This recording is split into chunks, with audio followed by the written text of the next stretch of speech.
Summer बलोर की नून league में शमूलियत के बाद बलोर खानदान ने सियासत से ही किनारा कशी इख्तियार करने का फैसला कर लिया है। अवामी नेशनल पार्टी के बुजुर्ग रहनुमा और पेशावर पर 6 दहाइयों तक राज करने वाले बलोर खानदान के सरबराह हाजी गुलाम अहमद बलोर ने अमली सियासत से पीछे हटते हुए अपने आबाई शहर पेशावर को हमेशा के लिए खैरबाद कहकर इस्लामाबाद मुंतकिल होने का ऐलान कर दिया है। बलोर खानदान ने पेशावर में अपनी सियासी सरगर्मियों के मरकज बलोर हाउस को भी फरोख्त कर दिया है।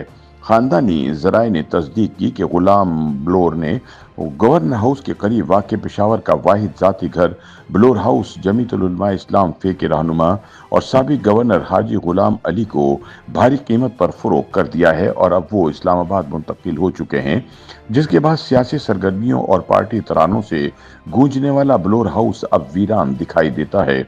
मुबस्सिरीन के मुताबिक पेशावर की सियासी तारीख अगर किसी एक खानदान से जुड़ी हो सकती है तो वो बलोर खानदान है।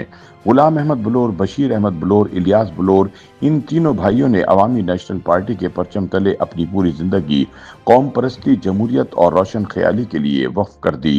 ताहम अब गुलाम अहमद बलोर ने अपने भाई, बेटे और भतीजे के दहशतगर्दों का निशाना बनने के बाद खामोशी से पेशावर में मौजूद बलोर हाउस का सौदा करके हमेशा के लिए इस्लामाबाद मुंतकिल होने का फैसला कर लिया है। मुबस्सिरीन के मुताबिक पेशावर की गलियों में कभी बादशाह खान के नारे गूंजते थे, आज वहां खामोशी का राज है। जिस बलोर हाउस में कभी जमहूरियत के ख्वाब बुने जाते थे, आज वो किसी और के नाम हो चुका है। जिसे कभी खैबर की सियासत का सियासी किला कहा जाता था, वही पेशावर अब खुद अपने मुहाफ़िज़ों को अलविदा कह रहा है। गुलाम अहमद बलोर, जिन्होंने आमरीतों का सामना किया, जेलें भुगती, बेनज़ीर और नवाज शरीफ को चैलेंज किया, वो अब खामोशी से अपने घर का सौदा कर चुके हैं। हकीकत में गुलाम अहमद बलोर ने बलोर हाउस फरोख्त करके खैबर पख्तूनख्वा की सियासत के एक अहद के खात्मे का ऐलान कर दिया है। मुबस्सिरीन के मुताबिक पेशावर का बलोर हाउस सिर्फ एक रिहाइश गाह न था, वो एक सियासी दर्सगाह, एक मज़ाहमती मरकज और एक नजरियाती किला था। इस घर में फैसले होते थे, इत्तेहाद बनते थे और तारीख रकम होती थी। यही वो जगह थी जहां बादशाह खान, वली खान, अकबर बुगटी, बेनज़ीर भुट्टो, नवाज शरीफ हत्ता के अशरफ गनी भी मेहमान बन चुके हैं।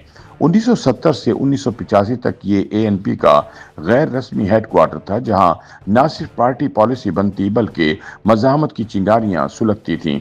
मुबस्सिरीन के मुताबिक दूसरी जानिब ये भी एक हकीकत है कि बलोर हाउस के मकीन बलोर फैमिली पाकिस्तान की इस कौमी सियासत का अक्स रही है, जहां नजरियात की कीमत जानों से चुकाई जाती है। गुलाम बलोर के भाई बशीर बलोर को खुदकुश हमले में शहीद किया गया।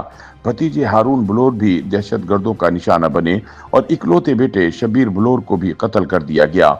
ये तन्हाइयां शायद गुलाम बलोर को इस फैसले की तरफ ले आईं जिससे वो हमेशा गुरेज करते रहे और बिलाखिर जिंदगी के आखिरी हिस्से में इन्हें फैमिली के दबाव पर पेशावर छोड़ना पड़ा। तजियाकारों के मुताबिक बलोर हाउस का सौदा सिर्फ एक मकान की फरोख्त नहीं, ये एक नजरियाती विरासत के बिखरने की तमसील है।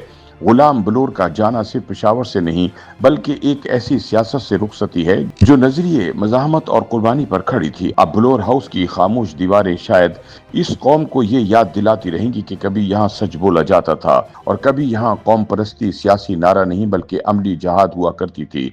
मुबस्सिरीन के मुताबिक गुलाम अहमद बलोर की पेशावर से इस्लामाबाद मुंतकली और समर बलोर की नून लीग में शमूलियत से बलोर खानदान बिल्कुल बिखर कर रह गया। बलोर खानदान का ये बिखराव सिर्फ खानदानी मामला नहीं, ये एएनपी के जवाल की सियासी अलामत भी है। समर हारून बलोर का मुस्लिम लीग नून में शामिल होना इस बात की गवाही है कि पार्टी का परचम अब सिर्फ रिवायत की बुनियाद पर नहीं उठाया जा सकता। अगर गुलाम बलोर आखिरी सुतून है तो वो भी अब कमजोर होता दिखाई देता है। YouTube पर गूगली न्यूज देखने के लिए youtube.com की सर्च बार में गूगली न्यूज टीवी टाइप करें। गूगली न्यूज के पेज पर सुर्ख रंग के सब्सक्रिप्शन वाले बटन पर क्लिक करना ना भूलिए। YouTube पेज पर अपलोड होने वाली वीडियोस से बाखबर रहने के लिए बेल आइकन पर क्लिक कीजिए। आपको हर नई वीडियो के बारे में नोटिफिकेशन मौसूल हो जाएगा।